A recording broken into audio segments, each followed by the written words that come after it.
Salam peneliti, perkenalkan saya Renaud dan bersama teman saya Richard dari SMA Santa Laurencia Alam Sutra.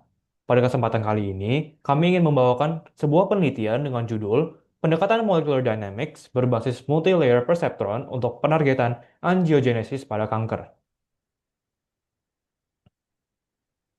Kanker menyebabkan kematian terbesar kedua, 9,89 juta jiwa pada tahun 2021.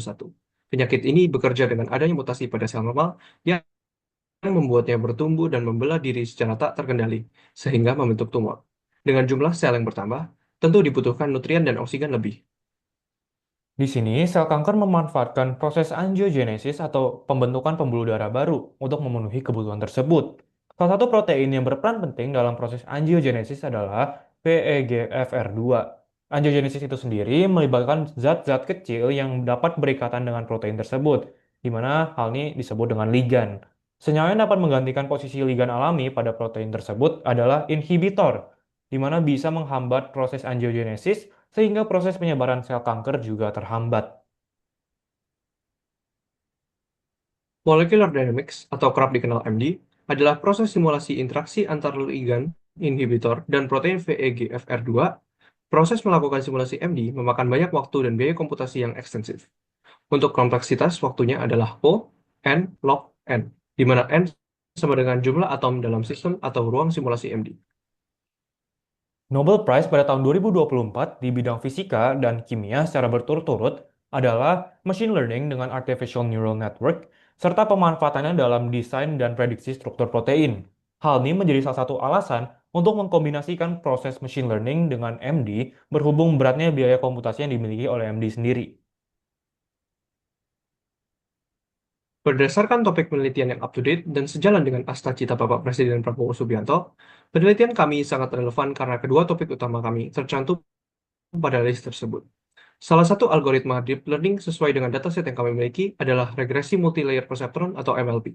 Oleh karena itu, kami mengaplikasikan regresi MLP dalam proses MD untuk meringankan komputasi pada penargetan angiogenesis di kanker. Data yang kami miliki dikompilasi dari aplikasi Tidal Descriptor dan GROMACS versi 2025.2. Dari aplikasi Paddle Descriptor, kami memperoleh 1444 sifat kimia, dan dari aplikasi GROMACS, kami memperoleh nilai RMSD trajectory. Simulasi MD kami jalankan selama 5 juta steps atau 10 nanosecond.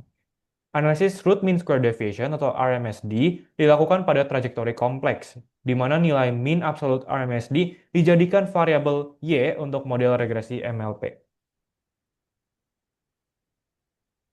Variabel X dan Y keduanya diuji dengan uji outlier Tukey events.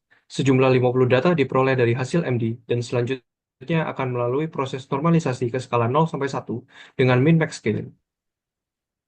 Untuk membuat model regresi MLP, kami menggunakan TensorFlow 2.20.0 dan Keras 3.11.3. Berikut diagram ilustrasi sederhana tentang bagaimana kerja multi-layer perceptron atau MLP, di mana variabel X akan melalui banyak hidden layers yang nanti akan melakukan komputasi-komputasi sehingga akhirnya dapat memberikan output yaitu variabel Y. Kami melakukan tuning hyperparameter, di mana untuk setiap hyperparameter, dataset dipecah menggunakan 5-fold cross-validation, di mana data akan dibagi menjadi 5-fold. Untuk meningkatkan efisiensi training dan mencegah overfitting, dilakukan early stopping dan pengurangan learning rate pada plateau. Metrik yang digunakan untuk mengevaluasi model berupa mean square error atau MSE, root mean square error atau RMSE, dan koefisien determinasi atau R kuadrat.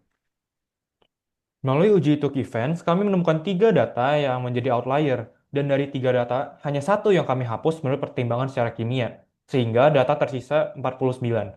Setelah pengujian model, kami memperoleh metrik sebagai berikut. MSE sebesar 0,0233, RMSE sebesar 0,1526, dan terakhir R kuadrat sebesar 0,3208. Untuk learning curve, dapat terlihat penurunan pada jumlah epoch kurang dari 5 dan tidak ada indikasi overfitting yang signifikan menurut training dan validation loss. Kesimpulannya, regresi MLP dapat diterapkan untuk mempercepat MD pada penargetan angiogenesis pada kanker. Selain itu, saran untuk kedepannya bisa mencakup penambahan jumlah data, menggunakan metode transfer learning, dan juga deployment model. Berikut referensi yang kami gunakan dalam pembuatan penelitian kami. Sekian, terima kasih.